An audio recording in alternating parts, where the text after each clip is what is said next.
Most important, sir, when we see the paper, questions are mostly current affairs related. Yes, and that's the reason the approach should be little bit different. Now, what should be the approach?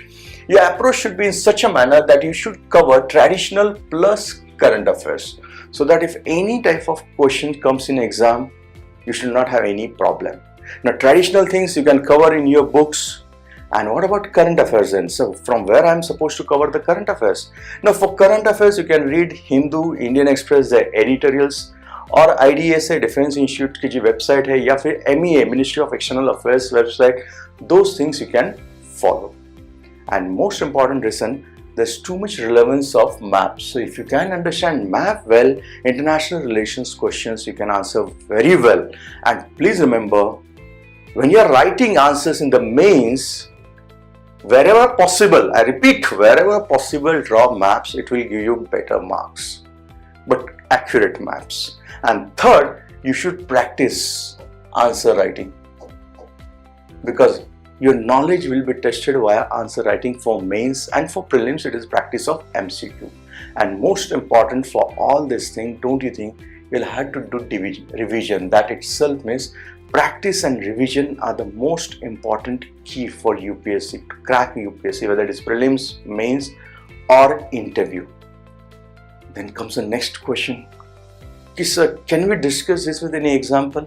Let us discuss this with example.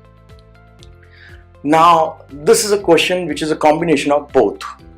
A neutral India could be the best bet to keep world order stable. मतलब दुनिया की जो order है उसे stable रखने के लिए neutral India सबसे बेहतर है. Discuss above statement considering Prime Minister Modi's visit to Russia recently. Now, don't you think Prime Minister Modi's recent visit, that itself means this question related with current affairs? But at the same time, I am saying that neutral India could be best bet for world order to stable. That itself means, is there any issue? Yes. Don't you think right now there is an issue going on between Russia versus Ukraine?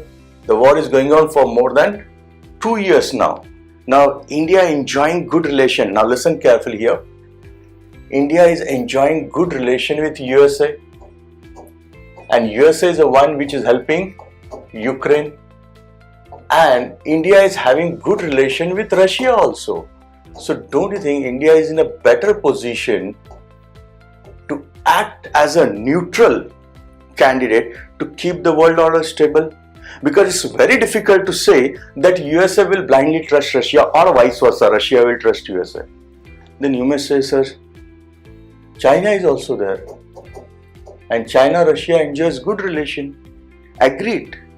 But do you think China and USA are enjoying good relation? Answer is no, at least not now. So don't you think whether it is USA, whether it is Russia or China, they can consider India as a best one, and neutral India can be the best bet to keep the world order stable. Then comes the next question. So what's the relevance of map here? Now, if you look at the map, don't you think Ukraine is just bordering to Russia only, and most of the Russia's major cities are on this side, this part. For example, the capital itself, Moscow. So if NATO or NATO expansion is towards the eastward side, that is Finland and all these sides, don't you think it would be a direct threat to Russia? And that's the reason, that is one of the reasons Russia said they have started the war. So if you know, that itself means to answer this question, you have to understand first why there was a conflict between Russia and Ukraine. To understand that, you have to understand NATO. Then you have to understand why NATO was started, what was Second World War, what's the relationship between India, USA and USSR. Then what was Berlin Wall collapse, 1991, Soviet disintegration. Then you have to discuss that with the current affairs. And in this case, if you draw the maps, it will give you better marks.